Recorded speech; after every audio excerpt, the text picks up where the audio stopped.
एक छोटा सा गांव था जो घने जंगल के बीच बसा हुआ था, शहर से बहुत दूर, इतना दूर कि लोगों ने कभी बिजली की रोशनी तक नहीं देखी थी। गांव के लोग अजीब थे, उनकी हर बात कुछ पुरानी, कुछ राज भरी सी लगती थी।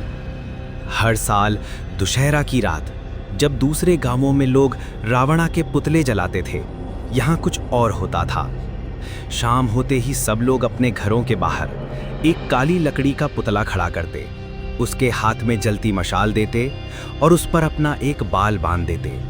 बुजुर्ग कहते थे, जो भी इस रस्म को तोड़ता है उसकी आत्मा उसी रात छीन ली जाती है। एक बार एक शहर का लड़का अरविंद रिसर्च करने गांव आ गया। उसने सुना था कि यहाँ दशहरा अलग तरीके से मनाया जाता है और उसे सब रिकॉर्ड करना था। लेकिन अरविंद को यह सब अंधविश्वास लगा। उसने हंसकर बोला, एक बाल बांधने से क्या होगा? ये सिर्फ दिखावा है। उसने अपने घर के सामने पुतला नहीं रखा।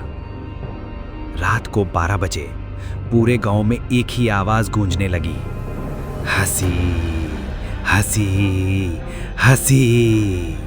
ऐसी हंसी जो ना औरत की थी ना आदमी की। अरविंद का कैमरा रिकॉर्ड कर रहा था।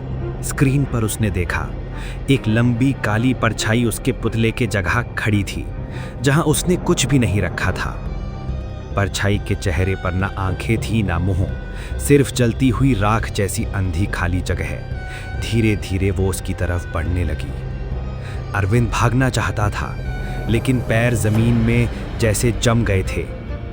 उसका कैमरा गिर गया।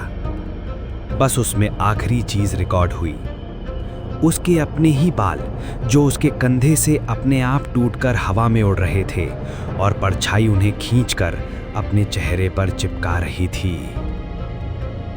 अगली सुबह गांव वाले अरविंद के घर गए। घर अंदर से बंद था और अंदर सिर्फ एक नया पुतला खड़ा था।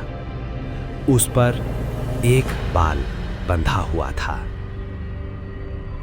गांव वाले कहते हैं, जब तक पुतले को बाल दिया जाता है वो कुछ सिर्फ रात भर भटक कर चली जाती है, लेकिन जो उस रस्म को तोड़ दे वो खुद अगले साल पुतला बन जाता है।